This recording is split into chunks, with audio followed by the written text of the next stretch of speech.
ADHD is no excuse for mistakes. That's what I was told before winning the company's award. I never thought that my ADHD, which everyone always saw as a weakness, would become the very thing that would save my career and change how an entire company viewed neurodivergence. My name is Marcus. I'm 28 years old, and I've been living with ADHD since I was diagnosed at age 7. What happened to me 3 months ago at Global Tech Solutions completely transformed not just my life, but the lives of hundreds of employees who, like me, had been hiding their neurological differences.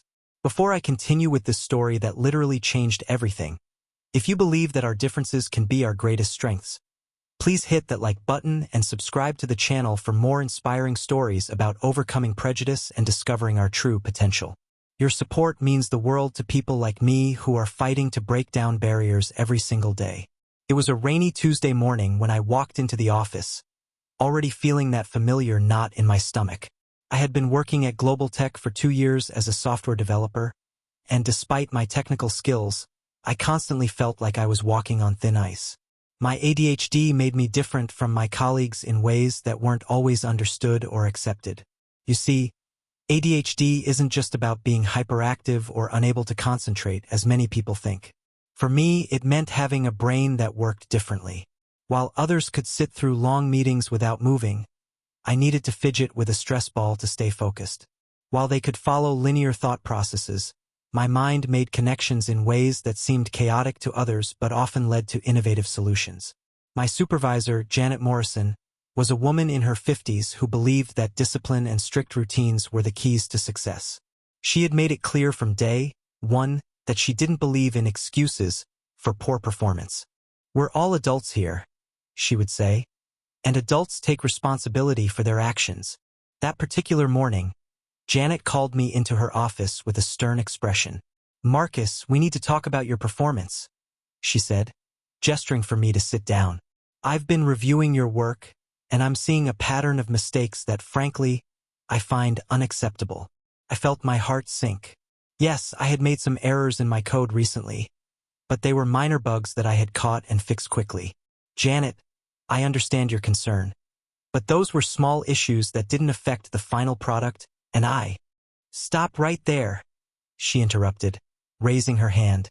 "I've heard about your ADHD, and I want to make something crystal clear. ADHD is no excuse for mistakes. We can't have developers who can't maintain quality standards because of their personal issues." The words hit me like a physical blow. Personal issues. That's what she called a neurological condition that affects how my brain processes information. I tried to explain that ADHD actually helped me notice patterns and connections that others missed, that it made me more creative and innovative in my problem-solving approach. "That's just rationalization," Janet said dismissively. "If you can't handle the job requirements, maybe you should consider finding something more suitable to your limitations."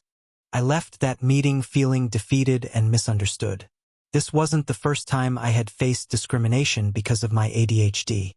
Throughout my career, I had encountered supervisors who saw my condition as a liability rather than understanding how it could be an asset when properly supported.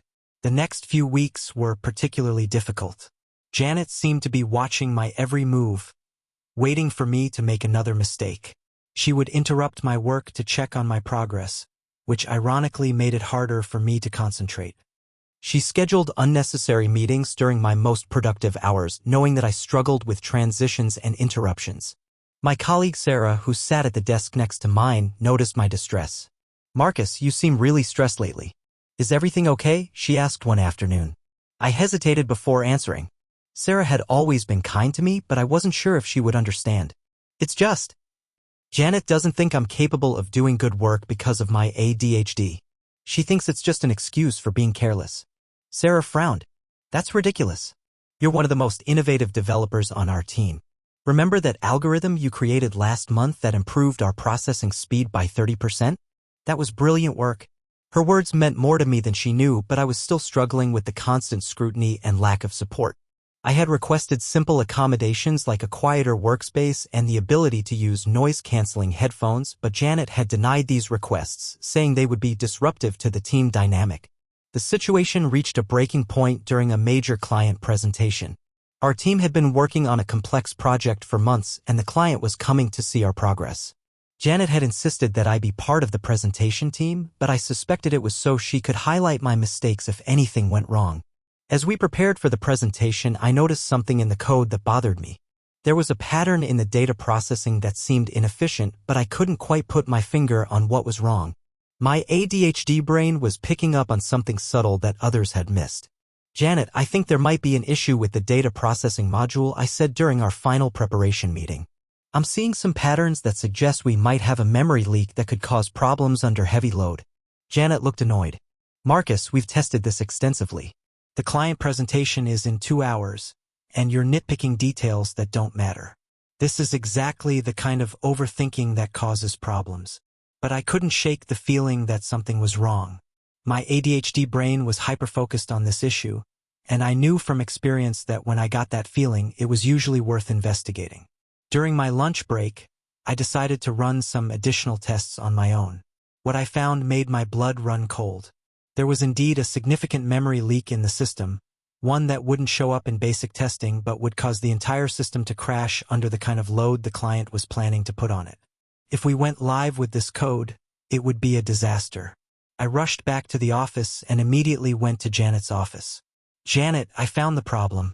There's a critical memory leak that will cause system failures. We need to delay the presentation and fix this before. Absolutely not. Janet cut me off. The client is already here, and we're not going to look incompetent by changing our presentation at the last minute because of your paranoid overthinking. I felt desperate. But Janet, if we go live with this code, it will crash within hours of deployment. The client will lose data and will lose the contract. Please, just let me show you the test results. No, Marcus. You need to learn when to stop obsessing over details and trust the team's judgment. We're proceeding as planned. The presentation began, and I sat there feeling sick to my stomach. The client, a major financial services company, was impressed with the interface and functionality we demonstrated. They asked detailed questions about scalability and reliability, and Janet confidently assured them that our system could handle their full production load. As the presentation concluded, the client's technical director, Dr. Jennifer Chun, asked to speak with the development team about implementation timelines. We're looking to deploy this system next week with an initial load of about 10,000 concurrent users, she said. I couldn't stay silent any longer. Despite Janet's glares, I spoke up. Dr. Chun, before we discuss timelines, I need to bring something to your attention. I've identified a critical memory leak in the system that could cause failures under heavy load. I have test results that show. Marcus, that's enough. Janet interrupted, her face red with anger. Dr. Chun, I apologize for this interruption. We've thoroughly tested the system, and it's ready for deployment. But Dr. Chun held up her hand. Actually, I'd like to hear what he has to say. Memory leaks are serious issues, and if there's a potential problem, we need to address it now. I quickly pulled up my test results on my laptop and showed them to Dr. Chun. Her expression grew serious as she reviewed the data. This is concerning, she said. Can you walk me through how you identified this issue? I explained my testing process, how my attention to detail and pattern recognition had led me to discover the leak. Dr. Chun listened intently, asking technical questions that demonstrated she understood the severity of the problem. This would have been catastrophic, she said finally. If we had deployed this system with our full user load, it would have crashed within hours, potentially causing data loss and system downtime that could cost us millions. Janet looked stunned. But our testing showed everything was fine. How could we have missed this? Dr. Chun turned to me. How did you identify this when the standard testing didn't catch it? I took a deep breath. I have ADHD, which affects how I process information. While others might focus on the main functionality, my brain naturally notices patterns and inconsistencies that might seem minor but can indicate bigger problems. In this case, I noticed subtle patterns in the memory usage that suggested a leak. That's fascinating, Dr. Chun said. So your ADHD actually helped you identify this critical issue? Yes, in many ways, my ADHD is actually an advantage in debugging and problem solving. It helps me see connections and patterns that others might miss, and it makes me hyper-focus on potential problems until I find solutions. Dr. Chen nodded thoughtfully. I have to say, this is exactly the kind of thorough, detail-oriented approach we need for our systems. Would you be willing to lead the debugging effort to fix this issue? I glanced at Janet, who looked completely bewildered. Yes, absolutely. I already have some ideas for how to fix it. What happened next was something I never expected. Dr. Chen turned to Janet and said, I'm curious about something. You mentioned that your company thoroughly tested this system. How was this critical issue missed in your quality assurance process? Janet stammered, Well, our testing procedures are comprehensive, but sometimes. Because from what I can see, Dr. Chen continued, Marcus here identified a problem that your entire testing team missed. That suggests either a problem with your testing methodology or a failure to value the kind of detailed analysis that Marcus provides. The room fell silent. Janet's face had gone pale, and I could see the other team members exchanging glances. Dr. Chen continued, I'm also concerned about the dynamic I witnessed here. When Marcus tried to bring this critical issue to your attention, he was dismissed and told to stop overthinking. In my experience, the developers who catch the problems others miss are invaluable team members. It was then that Dr. Chen revealed something that would change everything. I should mention that I also have ADHD, she said quietly. I was diagnosed in my 30s, and it fundamentally changed how I understood my own strengths and challenges. The pattern recognition and attention to detail that Marcus demonstrated are classic strengths of many people with ADHD. Janet looked shocked. You have ADHD? Yes, and it's been one of my greatest assets in my career.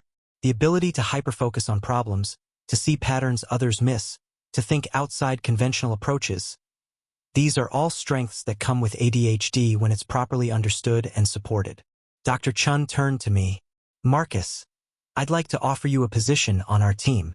We value neurodiversity and understand that different brains approach problems in different ways. We see that as a strength, not a weakness. I was stunned. This was completely unexpected. I'm honored, but I have commitments here. Actually, Janet interrupted, her voice shaky. Marcus, I think we need to discuss your role here at Global Tech. Perhaps I haven't been understanding your needs or recognizing your contributions properly. Dr. Chen smiled. That's exactly what I was hoping to hear. If Global Tech is willing to create a more supportive environment for neurodivergent employees, we'd be happy to continue this partnership. But we need to know that critical issues like this won't be dismissed in the future. Over the next few days, everything changed at Global Tech. The company brought in consultants to review their diversity and inclusion policies, with a specific focus on supporting neurodivergent employees. Janet attended training sessions about ADHD and other neurological differences, and she personally apologized to me for her previous attitudes. Marcus, I realize now that I was operating from ignorance and outdated beliefs, she said during our meeting. I thought I was maintaining standards, but I was actually preventing you from doing your best work.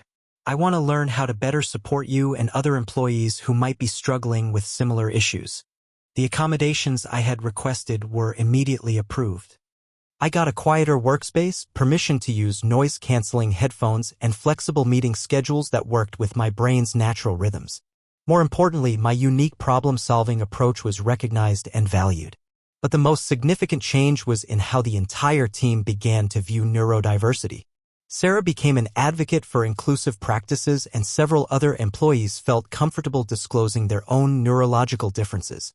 We discovered that our team included people with autism, dyslexia, and anxiety disorders, all of whom had been hiding their conditions for fear of discrimination. The memory leak incident became a turning point not just for me but for the entire company.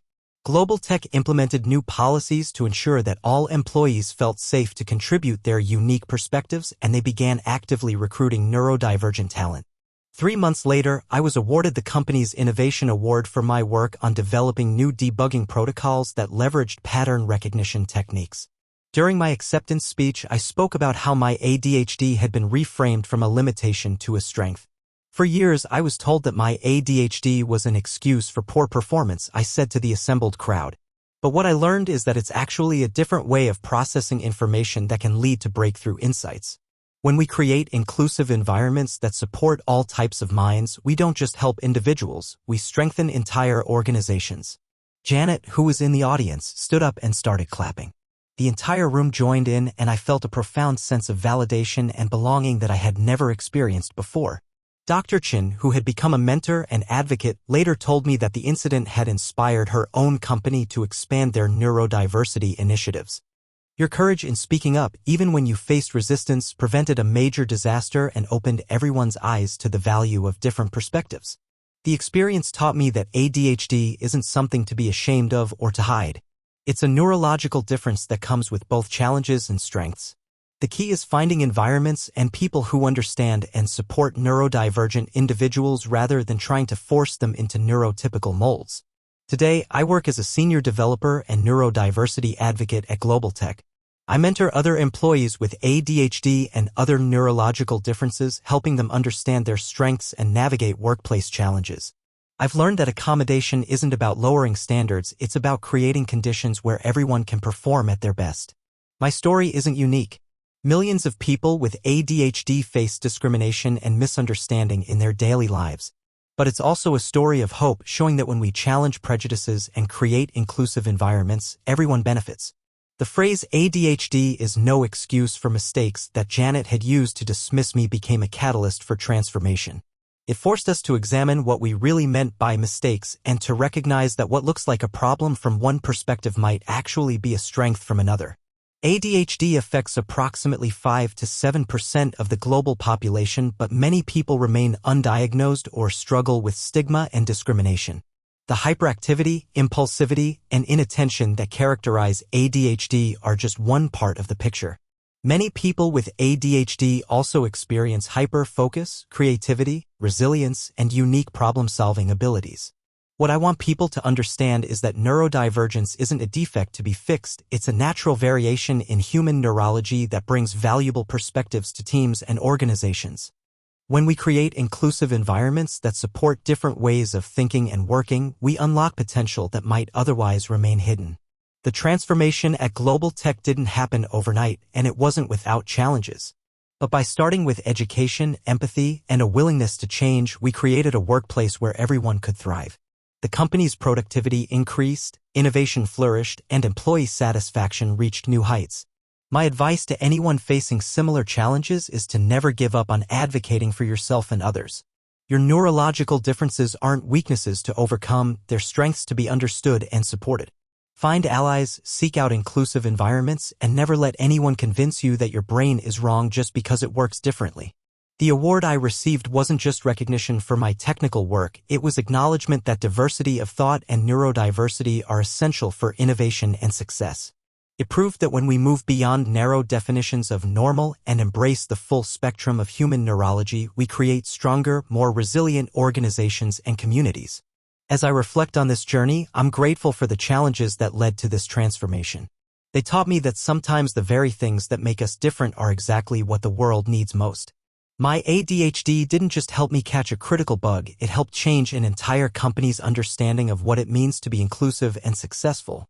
The story continues as Global Tech has become a model for other companies seeking to create neurodiversity-friendly workplaces. We've shared our journey at conferences and in publications, inspiring other organizations to examine their own practices and biases. Today, when I hear someone say ADHD is no excuse for mistakes, I think about how that phrase once hurt me and how it ultimately became the catalyst for positive change. Sometimes the greatest challenges in our lives are exactly what we need to discover our true potential and to help others do the same. My ADHD will always be part of who I am, but it's no longer something I hide or apologize for. It's a fundamental part of my identity that has shaped my unique perspective and abilities. And in a world that increasingly values innovation, creativity, and diverse thinking, that's not just okay, it's exactly what we need.